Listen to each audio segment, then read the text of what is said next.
what a great atmosphere. So proud of Lubbock and West Texas for showing up, and our marketing department has just been incredible at organizing. I don't know how you organize 13,000 kids, but it's fantastic, right? And they certainly make a huge difference, and I certainly hope that they go home and tell their parents how much fun they had and that they want to be season ticket holders. Wouldn't that be cool? But they make a huge difference for us, and I love so much this game, and I thought our kids played really, really well for it, and really proud of our defensive effort tonight. Thought we were consistent all night long and locked down a really methodical and good offensive team, and I thought we took them out of what they wanted to do, and we got a lot of kids, a lot of playing time, and some career highs, so it was fantastic. Logan, speaking of career highs, how do you think you performed tonight? You had career highs in both minutes and points. It felt good. I just think, my teammates are confident in me and my coaches are confident in me, and so it's just a matter of going out there and playing with that same confidence that they have in me. So it was a good night, and I'm looking to continue on that.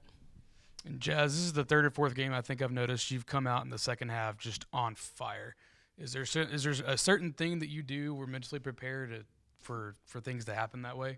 Not really. I just think I come out in the second half just with the same mentality of, just continue to shoot the ball, continue to do what I do, but also let my defense generate my offense. I think that's what's been big for me these last couple games is just, the ball hasn't been falling in the first half, but what can I do in the second half to help the team? And I just let my defense generate my offense. And when I see the ball go in, I think that's when I become more confident and comfortable with myself. Logan, just what does playing in a loud environment like that do for the team, especially on defense? Honestly, I think it really got us going. Like, we use that energy that all those little kids have, and we just, totally transferred that into how we played today, and I think it showed. Does it kind of make you wonder what it would be like if, every game the stands were packed like that? Yes, I mean, just thinking about and just, visioning, what Coach Gurley played in, what Coach P played in, for that to be us almost every single game is just a vision. But this game here, like Coach Gurley said, is a blessing to have the stands packed. And throughout the whole week, I was telling the team, especially the newcomers, it's just this game is going to be crazy. You're going to have a lot of kids just screaming every second of the game. And it's fun. It's a fun atmosphere. It's a fun environment. And you just got to take it all in.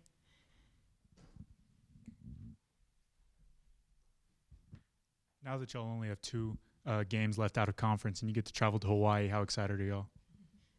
I'll go first. I'm very excited. Coach Gerlich mentioned that, Hawaii, playing basketball took her to Hawaii, and it's the same for me. I've never been to Hawaii, so this will be my first time going. It is a business trip at the end of the day, but also just being able to allow basketball to take you places that you would, probably never go in life is a blessing. I mean, yeah, exactly what Jay said. I never pictured I'd be going to Hawaii anytime soon, so I'm really excited to go out there and, see different parts of the world and then win 2 games. Good job, guys. Thank you.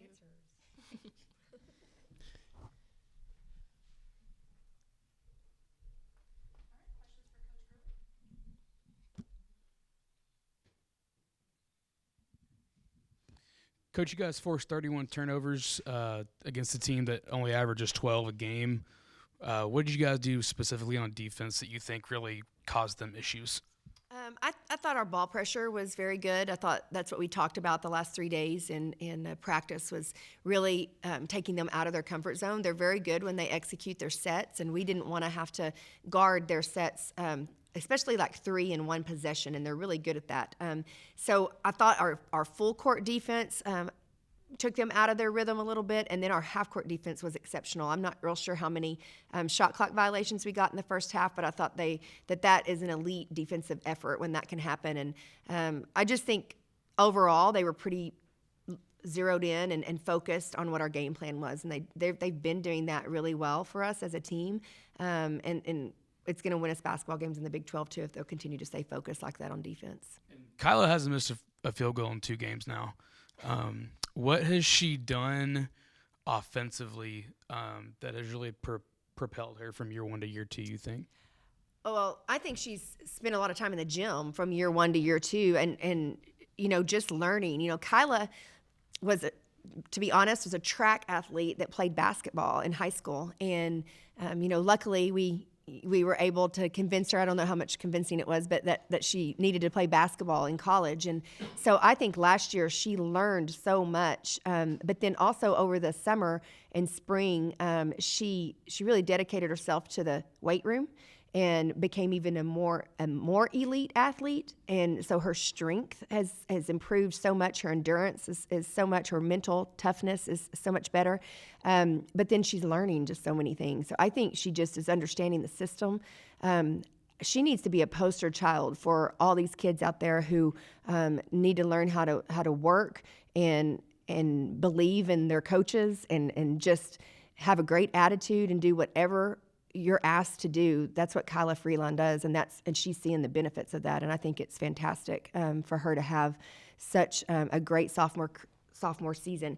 And to be transparent, Coach Dow and I have been friends for a long time, and he asked me before the game. He mentioned Kyla, and he said, he goes, Freeland. He was like, I had to go back and ask my staff, like, is she a transfer? Like, where was she last year? And I told him, I said, yeah. So I went back and watched our game last year, and I didn't play her hardly at all. And I said, it was early in the season. I think she was still learning. She was, her head was still spinning. And I'm like, it's a huge difference from year one to year two. And, for him to give her that affirmation too, I think speaks volumes. She's definitely on people's scouting reports this year. Well, Coach, you see it when you go on the road too, especially, programs like Iowa State. But just how do you describe what, near capacity or capacity crowd can do for the home team? Yeah, it's unbelievable, right? I mean, really is the energy that it provides and the adrenaline, but the confidence that it gives your team. It's a whole nother level. And really, I don't think non-college basketball players understand what it does for you and how much it helps you win basketball games. I mean, there's a reason that it's called the sixth man, the 12th man, whatever, right? Is because the crowd provides that energy and provides that home court advantage for you. And that's what I've told stories about the games that we won at home early in the NCAA tournament because of our crowd. I know Planette did as well. And, today I think it was a great example of what it can look like. And imagine if they're all yelling only for, the home team.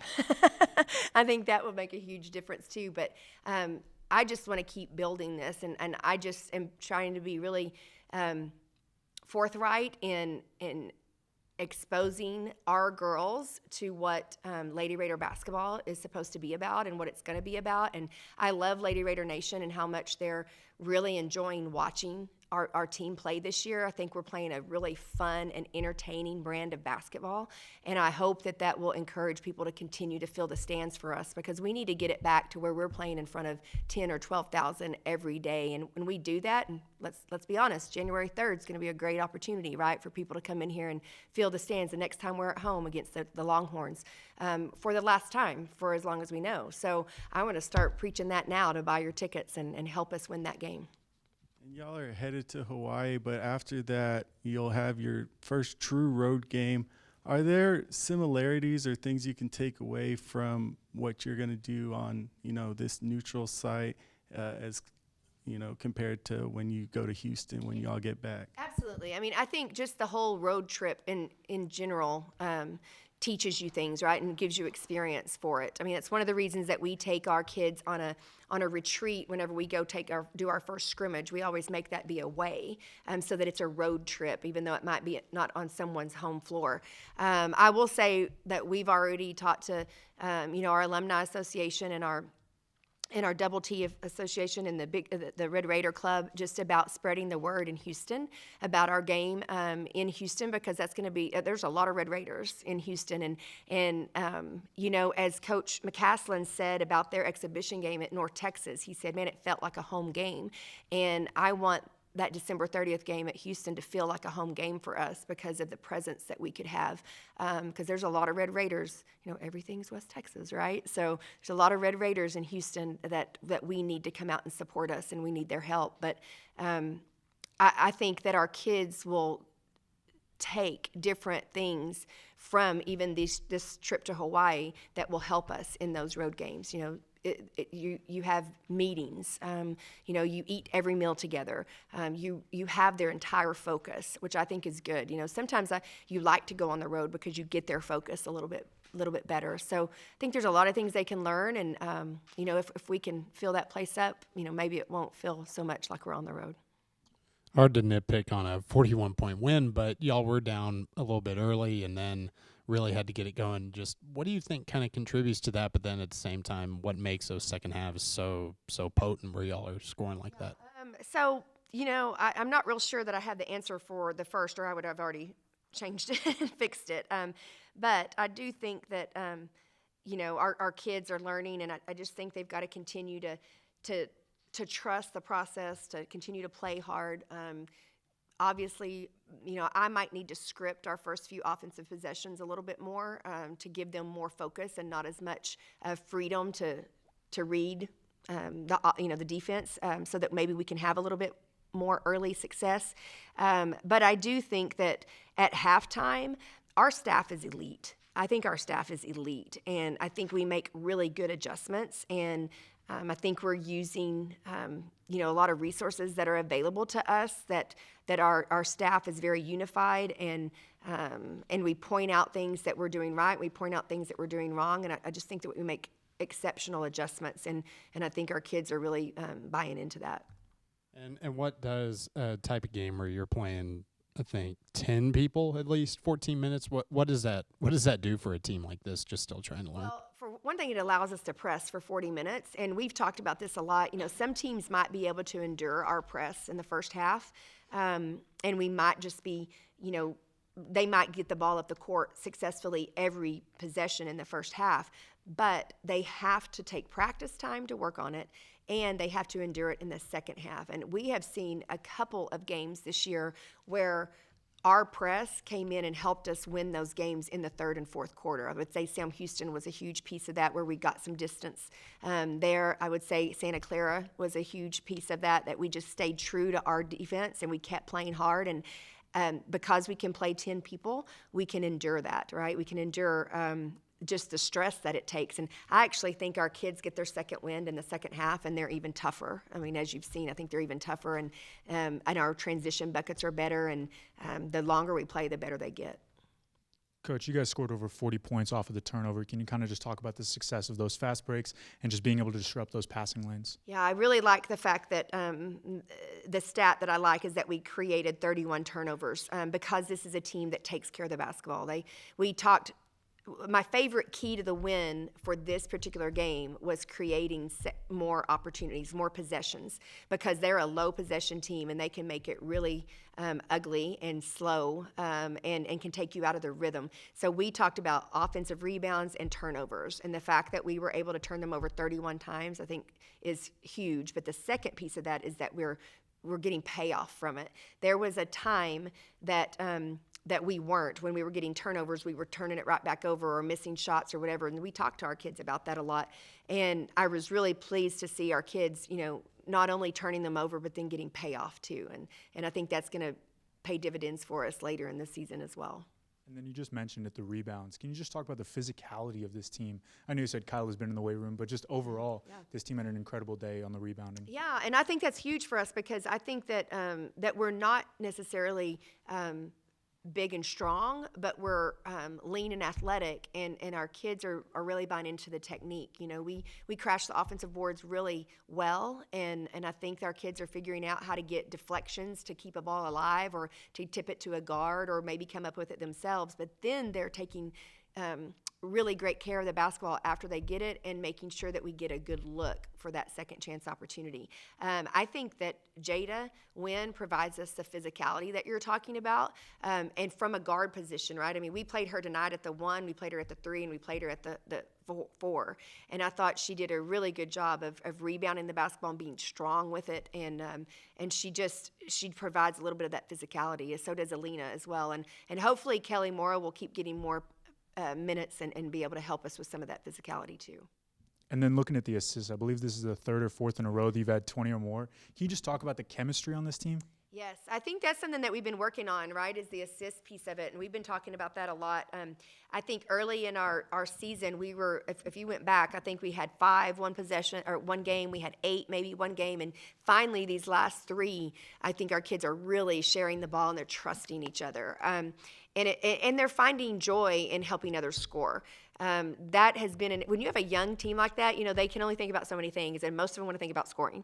And so whenever you can start getting them to buy into helping each other, it really makes us hard to guard, because who are you going to defend, right? I mean, you can try to double Bailey, but then now she's finding open players. You can try to double Jasmine, and Jazzy's really doing a good job of starting to figure out how to make the extra pass or to create. That pick and roll that she had with Jordan showed a lot of patience and maturity, because she had to wait for the defense to respond before she made the feed, and normally she'd have shot that. So I was really proud of her for that. And we've just got some other kids that are really taking advantage of helping one another. So we've talked to them about the percentage of assists on made field goals that we want, and before this game it was 61%. And we were listening to a game the other day, and I think it was actually Kansas men, and they were talking about how anything over 60% is elite. And we were at 61 before this game, and we finished this game at 75. So we're distributing the basketball at an elite level, and I really like that. And we've got to continue to do that. We're better when that happens. Thank you guys very much. Y'all have a Merry Christmas, because I won't see you.